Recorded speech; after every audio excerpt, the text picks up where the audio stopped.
Assalamualaikum warahmatullahi wabarakatuh. Di sini saya akan melanjutkan video yang sebelumnya. Saya akan menjawab tentang pertanyaan-pertanyaan dalam soal UAS Manajemen Pelayanan Publik.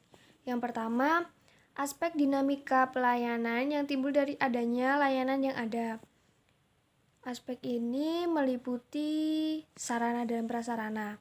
Sarana dan prasarana yaitu semua peralatan, perlengkapan, fasilitas yang dapat menunjang suatu kegiatan itu supaya berjalan dengan baik. Di dalam konteks ini, untuk menunjang pelayanan publik, agar pelayanan publik yang diberikan itu dapat memberikan kepuasan tersendiri untuk masyarakat dan supaya tercapai suatu tujuan. Lalu ada proses dan prosedur. Di dalam suatu pelayanan atau suatu kegiatan itu pasti ada yang namanya proses dan prosedur, yang merupakan step-step atau langkah-langkah yang harus diikuti dalam pemohonan pelayanan. Seperti kalau di dalam pelayanan biasanya ada harus mengisi formulir, lalu ada mengisi data diri, terus ada ini, itu, seperti itu. Lalu ada juga waktu dan biaya. Jadi waktu dan biaya ini juga berkaitan erat. Karena semakin lama waktu yang diberikan oleh pelayan publik kepada kita, para konsumen, itu juga akan mempengaruhi biaya. Lalu yang kedua itu etika dan budaya yang berlaku dan menjadi adopsi dalam pelaksanaan pelayanan. Etika merupakan serangkaian nilai-nilai atau norma-norma yang dipegang erat oleh individu, baik sebagai seorang karyawan atau bagian dari manajemen yang mengatur regulasi dalam bekerja. Di sini, pegawai itu tuh harus menjunjung tinggi etika kerja, karena etika kerja itu adalah serangkaian nilai-nilai dan norma yang harus diterapkan dalam ia bekerja.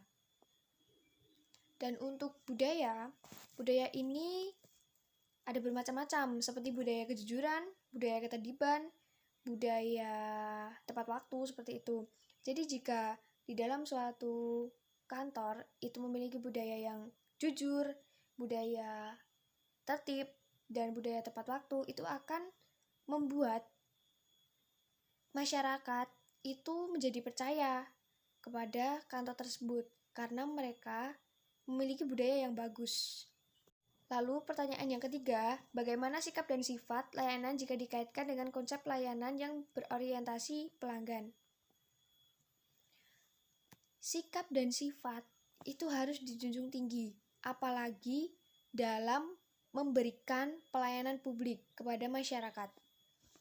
Sikap dan sifat itu saling berkaitan. Sebagai pemberi pelayanan publik, kita harus memiliki sikap ramah, sopan santun, itu harus dijunjung tinggi sesuai dengan kode etik yang ada. Jadi, supaya penerima pelayanan atau pengaju pelayanan itu tidak merasa kecewa, kita harus memberikan pelayanan dengan baik, ramah, dan sopan. Lalu pertanyaan yang terakhir, langkah apa yang dilakukan untuk mengoptimalisasi kinerja dan melakukan inovasi layanan berkaitan dengan fokus video yang saudara analisis? Karena di video sebelumnya itu ada kekurangan dari pelayanan publik yang diberikan oleh kantor perizinan di Kabupaten Sleman, maka langkah-langkah yang bisa dilakukan yaitu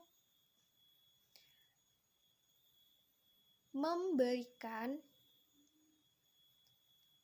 pelayanan yang baik kepada pemohon perizinan dengan cara tepat waktu dalam penyampaian hal-hal apapun, terutama hal-hal yang penting yang berkaitan dengan perizinan.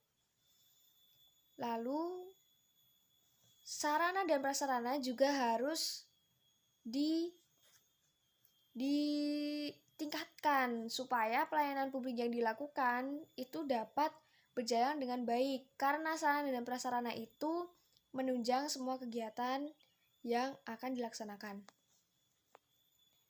Mungkin itu dulu jawaban dari saya. Kurang lebihnya mohon maaf. Terima kasih. Wassalamualaikum warahmatullahi wabarakatuh.